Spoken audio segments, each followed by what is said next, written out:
Hoolimata 2016. aasta alguse ebastabiilsest turuolukorrast ja naftahindade suurest langusest kujunes aasta teine pool oluliselt edukamaks ning Viru Keemia Grupp lõpetas 2016. majandusaasta ootuspäraste tulemustega, millega võib turul toimunud arvestades rahule jääda. Viru Keemia Grupi konsolideeritud müügitulu 2016. aastal 104,3 miljonit eurot, mis on 2015. aastaga võrreldes 37% väiksem. Kui käibest elimineerida tulevikutehingute ümberhindluse mõru, siis reaalne ärikäive 2016. aastal oli 117,4 miljonit eurot, mis on 2015. aasta vastavast tulemusest ainult 13% madalam. Kontserni müügitulude langus on tingitud peamiselt madalamast õlide müügihinnast ja sellega kaasnenud õlitoodangu teadlikust vähendamisest.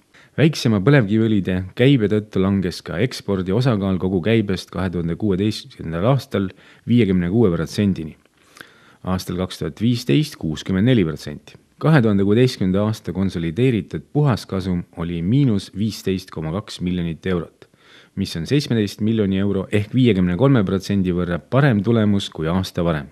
Suuremat kahjumit õnnestus vältida peamiselt tänu kahele asjaolule.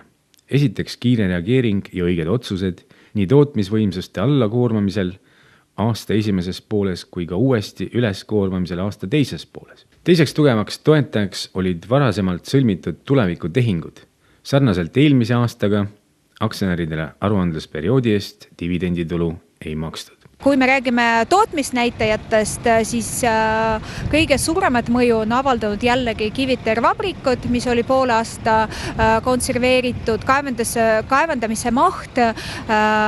2016 moodustas meil 345 miljonit tonni põlevkivi, millest saadeti 451 300 tonni erinevaid õliprodukte. See langus võrreldes eelmise aastaga ei ole väga suur, aga ikkagi on olemas.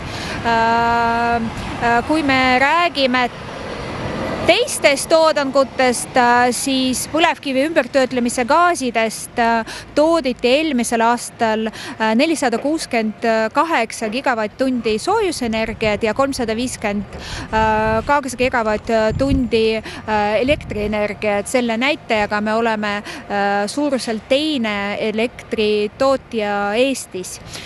Kui me räägime meie investeeringust, siis vaatamata keerulisele aastale me jätkasime investeerimisega keskkonda, töökaitsesse ja olemasoleva tehnoloogia arengusse.